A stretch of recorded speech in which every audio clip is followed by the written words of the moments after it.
رمضان رمضان یوں قائم ہے رمضان رمضان رمضان یوں قائم ہے رمضان صدقہ آل محمد سے باقی ہے اس کی شان رمضان رمضان یوں قائم ہے رمضان رمضان رمضان یوں قائم ہے رمضان اعوذ باللہ من الشیطان الرجیم بسم اللہ الرحمن الرحیم اللہم صلی علی محمد و آل محمد۔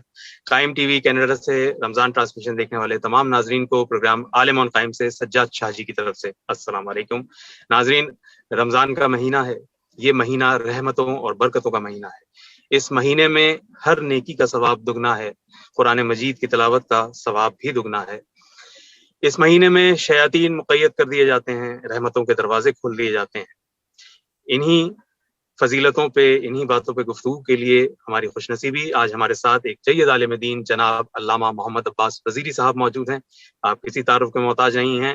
شہر کراچی میں آپ حوزہ علمیہ امام خمینی میں 11 سال بطور پرنسپل فرائض انجام دیتے رہے۔ حوزہ علمیہ قم سے تعلیم یافتہ ہیں، سند یافتہ ہیں۔ ہماری خوش نصیبی ہے کہ آپ، ہم بلکہ یہ کہنا غلط نہ ہوگا کہ ہم یہ کہیں کہ ہم عصر وزیری میں جی رہے ہیں۔ پروردگار آپ کو سلامت رکھے، آپ کا سایہ قادر ہمارے سر پر قائم رہے، الہی آمین۔ السلام علیکم قبلہ۔ وعلیکم السلام ورحمۃ اللہ وبرکاتہ۔ خیر صاحب بہت شکریہ آغا، بہت شکریہ آغا، آپ اپنی مصروفیات کے باعث جو ہے ہمارے لیے وقت نکال رہے ہیں۔ آغا، رمضان کے حوالے سے آپ سے گفتگو رہی اور آپ نے ہمیں بہت علمی باتیں اور بہت اچھے طریقے سے سہل انداز میں ہماری رہنمائی فرمائی اور بہت ساری باتوں کو اتنا واضح کر دیا جو کہ ہمارے اوپر آج تک واضح نہیں ہوئی تھی۔ یہ ہماری کوتاہیاں ہیں کہ ہم علم حاصل نہیں کرتے۔ آپ نے بہت خوبصورت انداز سے وہ باتیں سمجھائیں، مجھے بھی سمجھائیں، ناظرین کو بھی سمجھائیں۔ ہمارے مومنین سے یقیناً بہت زیادہ محظوظ ہوئے اور ان کے علم میں اضافہ ہوا۔ آغا، آج کی گفتگو کا آغاز ہم یہاں سے کریں گے کہ شیاطین کے متعلق یہ کہا جاتا ہے کہ اس ماہ مبارک میں شیاطین کو مقید کر دیا جاتا ہے۔ ہمارے برادران اہل تسنن کے ہاں تو اس حدیث پہ بہت زیادہ زور ہے اور وہ اس پہ بہت زیادہ توجہ دیتے ہیں۔ فقہ جعفریہ اس حوالے میں کیا کہتی ہے؟ شیاطین کو مقید کر دینے کے حوالے سے فقہ جعفریہ کے اندر کیا کانسیپٹ ہے؟ اعوذ باللہ من الشیطان الرجیم، بسم اللہ الرحمن الرحیم۔ فوض امری الی اللہ ان اللہ بصیر بالعباد، حسبنا اللہ ونعم الوکیل، نعم المولا ونعم النصیر۔ فوض امری الی اللہ ان اللہ بصیر بالعباد، الحمد للہ رب العالمین، بارئ الخلائق اجمعین وباعث الانبیاء والمرسلین، ونصلي ونسلم على حبيبه محمد خاتم النبيين وأهل بيته الطيبين الطاهرين المعصومين، اللعنة الدائمة الأبدية على أعدائهم أجمعين يوم عداوتهم إلى يوم الدين۔ آپ نے جس نقطے کی طرف اشارہ فرمایا ہے بہت اہم ہے۔ حدیث میں ہے کہ اس مہینے میں شیطان کو مقید کیا جاتا ہے۔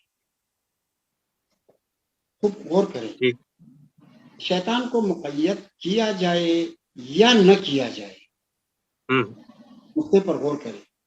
شیطان اگر آزاد بھی ہو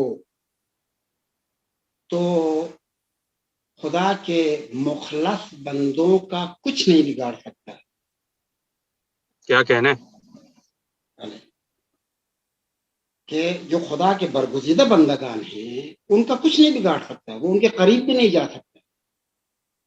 شیطان انہی کو ورغلا سکتا ہے، انہی کو گمراہ کر سکتا ہے جن کے وجود کے اندر شیطنت موجود ہے۔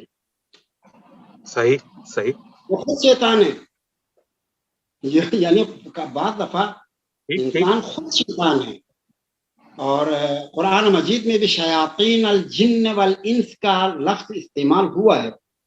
شیاطین جن کے ساتھ شیاطین انس کا لفظ بھی استعمال ہوا ہے۔ اگر شیطان جن کو بند بھی کر دیا جائے تو شیطانوں کے لیے شیاطین انس تو موجود ہیں، گمراہی کے اسباب تو پھر بھی پائے جاتے ہیں۔ اور جو خدا کے خالص بندے ہیں ان کے لیے شیطان کو آزاد بھی رکھا جائے تو ان کا کچھ نہیں بگاڑ سکتا ہے۔ شیطان ان کے کیا بگاڑے؟ درست۔ ٹھیک ہے، اطمینان پر زیادہ دل خوش نہیں کرنا چاہیے کہ شیطان اب بند ہے تو میں بندگی کی طرف جاؤں گا. نہ جناب، شیطان کے بند ہونے کی وجہ سے آپ بندگی کی طرف نہیں جائیں گے. اور جب تک کہ آپ خود بندگی کی طرف جانے کا عزم خود سے نہ رکھتے ہو، جب آپ خود رکھتے ہو بندگی کی طرف جانے کا، تو شیطان آپ کا کچھ بگاڑ بھی نہیں سکے گا. اگر آزاد بھی ہوگا تو آپ اس کا مقابلہ کریں. بالکل صحیح. بھی اسی میں آتا ہے، میں حقیقتاً کہہ رہا ہوں کہ لطف بھی اسی میں آتا ہے. دشمن موجود ہو اور آپ مقابلہ کر کے اسے شکست دے کر آگے بڑھ جائیں. کیا کہنے کیا کہنے، کیا خوبصورت بات کہی، واہ. کبھی کبھی اچھا میں ایک نقطے کی طرف اور اشارہ کروں گا ابھی، چونکہ آپ نے بہت حوصلہ افزائی کی ہے تو میرے ذہن جو ہے وہ تھوڑا سا کھل گیا. جزاک اللہ جزاک اللہ. بعض دفعہ بعض انسان یہ سوال بھی اٹھاتے ہیں خدا نے شیطان کو پیدا ہی کیوں کیا ہے؟ بالکل بالکل. وہ شاید یہ سمجھتے ہیں کہ شیطان کی وجہ سے میں گمراہ ہو چکا ہوں. ٹھیک ہے، ایسا ہی شیطان کو عمومی پیدا خیال ہی ہے نہیں تو میں گمراہ ہی نہ ہوتا. میں ان کی خدمت میں عرض کرتا ہوں، اگر کوئی برائی بیچ میں نہ ہوتی تو کیا فرق ہوتا یزید اور حسین میں؟ واہ واہ واہ واہ واہ واہ، کیا کہنے قبلہ، واہ واہ واہ. اور برے انسان میں تمیز ہی کیا ہوتی؟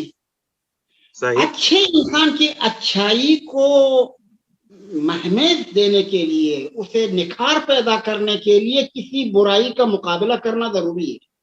کیا کہنے، مقابلہ کریں گے تو جو اچھے ہیں وہ اسے شکست دے کے آگے بڑھ جائیں گے، جو برے ہیں اس کے پیچھے چل کے بالکل صحیح بالکل صحیح. شیطان تو بہرحال یعنی ظلمت سے نور کو سمجھا جائے، کیا کہنے، واہ. بالکل ظلمت سے نور کو سمجھا جائے، بالکل. تو بہرحال یعنی شیطان، میں پھر وہی دوبارہ تکرار کرتا ہوں کہ اگرچہ احادیث میں ایک شیطان کو بند کر دیا جاتا، لیکن کیا شیطان کو بند کر دینے سے ماہ رمضان میں گناہ نہیں ہوتے ہیں یا نہیں ہوتے ہیں؟ اگر ذمہ دار شیطان ہیں، اگر ذمہ دار شیطان تھا تو گناہ کیوں ہوتے ہیں جبکہ اس شیطان کو تو بند کر دیے؟ ٹھیک ہے، بالکل صحیح کہہ رہے ہیں. معلوم ہوتا ہے کہ یہ شیطان جن ہے جس کو بند کر دیا گیا ہے. اما شیطان انس آزاد ہیں، انسانی شیطان آزاد ہیں، ان کے ذریعے سے برائیاں ہوتی ہیں. اور جب تک شیطان انس نہ ہو، شیطان جن کا کوئی نقصان بھی نہیں ہے. خود انسان کے وجود کے اندر جب شیطنت ہوتی ہے تو شیطان اس کی طرف آ سکتا ہے. اچھا، قرآن مجید ساری ذمہ داری جو ہے وہ شیطان جن پہ نہ ڈالی جائے، نفس امارہ کا بھی اس میں بڑا کردار ہے. یہ تو میں کہہ رہا ہوں، وہی نفس امارہ ہی تو شیطان ہے، اور کیا ہے. تو میں کہہ رہا ہوں کہ ان الشیاطین لیوحون الی اولیائہم، قرآن میں ایک آیت ہے کہ شیاطین اپنے دوستوں کے ساتھ خسر پسر کرتے رہتے ہیں، اپنے دوستوں کے ساتھ، یعنی جن کے وجود کے اندر شیطنت ہوتی ہے یہ انہیں گمراہ کرتے ہیں. ٹھیک ہے، لیکن جو آلریڈی اس کو مخالف سمجھتے ہیں ان کا وہ کیا بگاڑ سکتے ہیں، وہ اسے کیا گمراہ کرتے ہیں. بالکل یہی بات اگر نچلے سطح پہ لے آئے تو وہاں پر بھی ایسا ہے کہ جو شیطان کو اپنا دشمن سمجھتے ہیں وہ آزاد بھی ہوگا شیطان تو اس کا کیا بگاڑے گا. جو شیطان کو دشمن ہی نہیں سمجھتے ہیں، اپنے وجود کے اندر شیطانت ہے، اس کی طرف میلان بھی رکھتے ہیں، شیطانی مزاج کی وجہ سے شیطان کی طرف میلان بھی رکھتے ہیں، ان کو یہ گمراہ کرتا ہے. تو اگر یہ شیطان بند بھی ہو جائے ماہ رمضان میں تو ان کے وجود کے اندر جو شیطانت ہے وہ کافی ہے گمراہی کی طرف جانے کے. بالکل صحیح بالکل صحیح. اور پھر یہ کہ گزشتہ 11 مہینے آپ نے اپنے جس نفس کی پرورش کی ہے وہ اس ایک مہینے میں بھی طاقتور رہے گا، قوی رہے گا. ایگزیکٹلی گزشتہ 11 مہینوں میں اور خاص طور پر رجب اور شعبان میں آپ نے کوئی اہتمام نہیں کیا ہے، کوئی اس کے لیے تیاری نہیں کی ہے، اور بالکل آزاد رہے ہیں ویسے ہی جیسے عام دن. تو ماہ رمضان میں بھی ویسے ہی رہیں گے جیسے باقی مہینوں میں رہتے ہیں. اس کے نتیجے میں آپ بندگی سے دور ہوں گے، اور بندگی سے دور ہونا خود جو ہے وہ آفات کو جنم لیتے ہیں. حضرت پیغمبر اکرم صلی اللہ علیہ وآلہ وسلم کی محمد جس حدیث مبارک اور جس خطبے کی طرف میں نے اپنی ابتدائی گفتگو میں اشارہ کر دیا تھا، شعبان معظم کے آخری جمعے میں آپ نے ارشاد فرمایا تھا خطبے میں کہا کہ ایھا الناس انہ قد اقبل الیکم شہر اللہ، اے لوگو اللہ کا مہینہ تمہاری طرف رخ کر رہا ہے، اللہ کا مہینہ تمہاری طرف آ رہا ہے. ہوا شہر افضل الشہور، یہ وہ مہینہ ہے جو تمام مہینوں میں برتری رکھتا ہے، تمام مہینوں پر برتری رکھتا ہے. برتری رکھتا ہے. ٹھیک. ایامہ افضل الایام ولیالیہ افضل اللیالی، جس کے دن باقی دنوں پر برتری رکھتے ہیں، جس کی راتیں باقی راتوں پر فضیلت رکھتی ہیں. وساعاتہ افضل الساعات، اور جس کی ساعتیں اور جس کے لحظات باقی ساعتوں اور لحظات پر برتری رکھتے ہیں. صحیح. اور اس کے بعد آپ نے فرمایا کہ شہر ہوا عند اللہ افضل الشہور، یہ اللہ کے پاس بہت قیمتی اور افضل شہور میں سے ہے. هو شہر دعیتم فیہ الی ضیافت اللہ، یہ وہ مہینہ ہے کہ جس میں تمہیں اللہ کی ضیافت کی طرف بلایا گیا ہے. وجعلتم فیہ من اہل کرامت اللہ، اور اس مہینے میں تمہیں ان میں سے قرار دیا گیا ہے جو خدا کی نظر میں قیمتی ہیں. واہ. اللہ کی میزبانی میں آپ ان لوگوں کے ساتھ بیٹھے ہوئے ہیں جو خدا کے برگزیدہ بندگان ہیں. واہ. میں نے یہ پہلے بھی کبھی ذکر کیا ہے، قرآن مجید کی ایک آیت ہے کہ یا ایھا الذین آمنوا کتب علیکم الصیام، سورہ بقرہ میں، کما کتب علی الذین من قبلکم. اس من قبلکم میں زیادہ تر مترجمین اور مفسرین نے ترجمہ یہ کیا ہے کہ اے اہل ایمان، تم پر روزے اسی طرح سے فرض کیے گئے ہیں جس طرح تم سے گزشتہ امتوں پر فرض کیے گئے. ٹھیک. قبلکم کا ترجمہ کیا ہے گزشتہ امتیں، حالانکہ من قبلکم میں امت کا لفظ نہیں ہے، امت کی طرف اشارہ بھی نہیں ہے. تم سے گزشتگان پر فرض کیے گئے تھے. وہ گزشتگان کیا امتیں تھیں یا امتوں کی رہنمائی کرنے والے الہی رہنما؟ یہ ابھی واضح نہیں ہے. اور حضرت امام جعفر صادق علیہ افضل الصلاۃ والسلام سے ایک حدیث منقول ہوئی ہے، اس میں آپ نے فرمایا ہے کہ جس طرح سے امت پیغمبر پر روزے فرض کیے گئے ہیں، اس طرح کے روزے گزشتہ امتوں پر فرض نہیں تھے. یہ روزے صرف انبیاء پر فرض تھے اور خدا کے خالص بندوں کے اوپر فرض تھے. وہ من اہل کرامت اللہ تھے، اور خدا نے اپنے تفضل سے پیغمبر کی امت کو ان اہل کرامت اللہ میں سے قرار دے کر ان کی طرح کے روزے ان پر فرض کیے. کیا کہنے. واہ واہ واہ واہ واہ واہ واہ. یہ جعفر صادق علیہ السلام کی ایک حدیث ہے. حدیث کا مطلب کس قدر بڑی فضیلت ہے یار، کس قدر بڑی فضیلت ہے. اس خطاب میں، اس خطبے میں بھی حضرت پیغمبر فرماتے ہیں کہ وجعلتم فیہ من اہل کرامت اللہ، تمہیں ان میں سے قرار دیا گیا ہے کہ جو خدا کی نظر میں برگزیدہ ہیں، خدا کی نظر میں اہل کرامت ہیں. اچھا، کرامت کے حوالے سے بھی عرض کروں کہ عربی میں کرامت کے معنی قیمت کے ہیں. ٹھیک ہے. جو آپ کے ہمارے ہاں آپ کے جو جن پتھروں کو کہا جاتا ہے پریشیس اسٹون، جیسے ایمریلڈ اور سفائر، ڈائمنڈ، اس طرح کے پتھروں کو کہا جاتا ہے پریشیس اسٹون. تو ان پریشیس اسٹونز کو عربی میں کہتے ہیں الاحجار الکریمہ. ٹھیک ہے. یعنی پتھر کئی قسم کے ہیں، ان میں سے کچھ پتھر ایسے ہیں کہ جن کو تاج سر میں سجایا جاتا ہے. کیا بات. کچھ پتھر ایسے ہیں کہ جو انسان کے ٹھوکروں میں آ جاتا ہے. پتھر یکساں نہیں ہے. جس طرح سے پتھر یکساں نہیں ہے، انسان بھی یکساں نہیں ہے. انسانوں میں کچھ من اہل کرامت اللہ ہیں، جس طرح سے وہ احجار الکریمہ ہیں، قیمتی پتھر ہیں، اسی طرح انسانوں میں بھی کچھ کرامت والے انسان ہیں. ٹھیک ہے.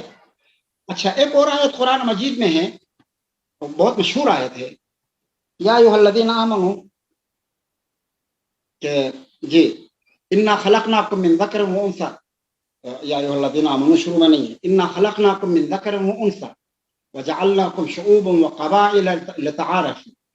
ہم نے تمہیں ایک مرد اور ایک عورت سے پیدا کیا، میل اور فیمیل سے پیدا کیا، اور تمہیں مختلف قبائل میں بانٹا، مختلف خاندانوں میں تقسیم کیا. ٹھیک ہے. لیکن یہ خاندان یا قبائل میں بانٹنا، خاندان ہونا یا قبیلہ کسی خاص قسم کا ہونا برتری کا باعث نہیں ہے. یہ صرف شناخت کا ذریعہ ہے. لتعارف، تم پہچانے جاؤ. شناخت کے لیے بہت خوب. ان اکرمکم عند اللہ اتقاکم، تم میں قیمت وہی رکھتا ہے جو تقوی رکھتا ہے. جو جتنا زیادہ بے شک بے شک جتنا زیادہ متقی ہوگا اتنا زیادہ قیمتی ہوگا. ٹھیک ہے، یہ معیار ہے. تو پیغمبروں کو کہا گیا کہ من اہل کرامت اللہ، وہ کرامت اللہ میں سے ہیں. گزشتگان میں جو پیغمبر گزرے ہیں وہ اہل کرامت اللہ میں سے ہیں. متقی انسانوں کو کہا گیا کہ تم قیمت رکھتے ہو. ان اکرمکم عند اللہ اتقاکم، تم میں سب سے زیادہ قیمتی وہ ہیں کہ جو سب سے زیادہ تقوی رکھتا ہو. اور ماہ مبارک اور رمضان کے روزے کے بارے میں کہا تم پر روزے فرض کیے گئے ہیں تاکہ تم میں تقوی پیدا ہو. تو ان تمام باتوں کو جوڑیں گے تو ایسا لگتا ہے کہ ماہ مبارک رمضان کے روزوں کے ذریعے سے انسان ایسا قیمتی بنتا ہے کہ انسانوں میں یہ قیمت رکھتا ہے، برتری رکھتا ہے، اسی طرح سے بنتا ہے جیسے اہل کرامت اللہ ہوتے ہیں. یہ سب چیزیں فیوضات ربانی ہیں اور یہ سب باتیں ماہ مبارک رمضان سے حاصل ہونے والے فیوضات ہیں.